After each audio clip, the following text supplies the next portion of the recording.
दोस्तों आज हम आपको एक ऐसी खातून की कहानी सुनाएंगे जिसने महज 21 साल की उम्र में मिस्र का तख्त संभाला, रूम के ताकतवर हुक्मरानों को अपनी अक्ल और हुस्न का असीर बनाया और तारीख के औराक में हमेशा के लिए अपना नाम दर्ज करवा दिया।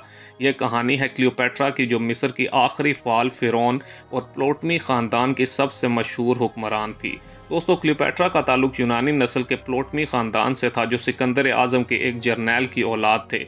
ये ख़ानदान मिस्र पर 300 साल तक हुकूमत करता रहा, लेकिन क्लियोपेट्रा वाहिद हुक्मरान थी जिन्होंने मिस्री ज़ुबान सीखी और मकामी लोगों के दिलों में जगह बनाई। इनकी पैदाइश 69 कबल मसीह में सिकंदरिया में हुई और वो अपने वालिद की सबसे पसंदीदा बेटी थी। दोस्तों जब क्लियोपेट्रा के वालिद का इंतकाल हुआ तो इन्हें अपने छोटे भाई प्टोलेमी के साथ मुश्तरका हुक्मरान बना दिया गया, लेकिन भाई की साजिशों की वजह से इन्हें मिस्र से फरार होना पड़ा।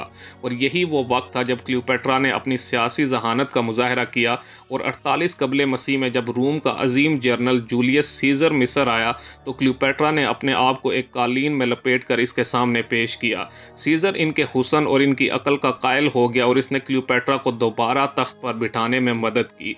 इसके बाद क्लियोपेट्रा ने सीजर के साथ एक सियासी और ज़ाती रिश्ता कायम किया और इन दोनों का एक बेटा सेजरियन भी हुआ। दोस्तों जूलियस सीजर के कत्ल के बाद क्लियोपेट्रा ने रूम के एक और ताकतवर जर्नैल मार्क एंटनी को अपनी तरफ माइल किया।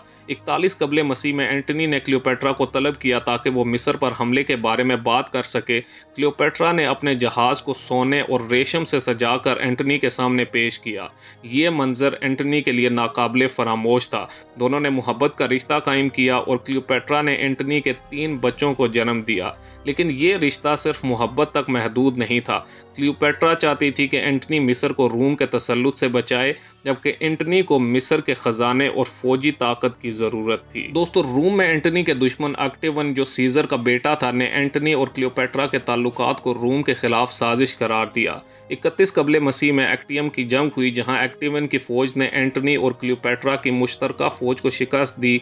जंग के दौरान क्लियोपेट्रा अचानक अपने जहाज़ों के साथ मैदान जंग से निकल गई। एंटनी ने इनका पीछा किया, लेकिन ये फैसला इनकी शिकस्त का सबब बना। 1 साल बाद जब एक्टिवन ने मिस्र पर हमला किया तो एंटनी ने खुदकुशी कर ली, जबकि क्लियोपेट्रा को गिरफ्तार करके रखा गया, लेकिन वो एक्टिवन के हाथों जलील होने के बजाय मौत को तरजीह देने लगी। दोस्तों क्लियोपेट्रा की मौत तारीख का सबसे पुरसरार वाक़या है। कहा जाता है कि इन्होंने अपने आप को एक जहरीले नाग से डसवाया था। 30 कबल मसीह में सिर्फ 39 साल की उम्र में इनकी मौत के साथ ही मिस्र रूम की सल्तनत बन गया। क्लियोपेट्रा को अक्सर महज एक खूबसूरत औरत के तौर पर पेश किया जाता है, लेकिन हकीकत में वो इंतहाई पढ़ी लिखी, 7 ज़बानों की माहिर और एक बासलाहियत हुक्मरान थी।